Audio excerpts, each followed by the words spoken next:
Guys, flex ko lang ang paggawa ng rice wine. Ito yung mother ko, guys.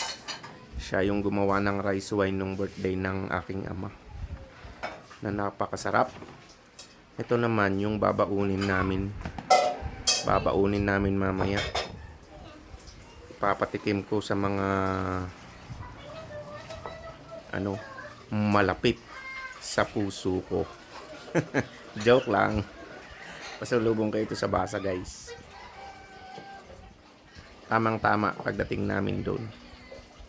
Maghintay pa kami ng 2 nights, 3 days bago buksan. Yan, guys, kung paano mag-ferment ng tinatawag na rice wine o tapoy. Yan. Ang hinahalo ng mother ko ay yung yeast. Yeast yan.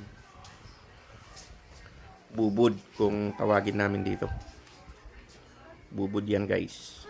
Ayan. Sabay ilagay doon sa plastic na malaki. Tapos okay na yan, guys. Ayan. Yung malagkit pala yung ginawa niya. Pinaano muna.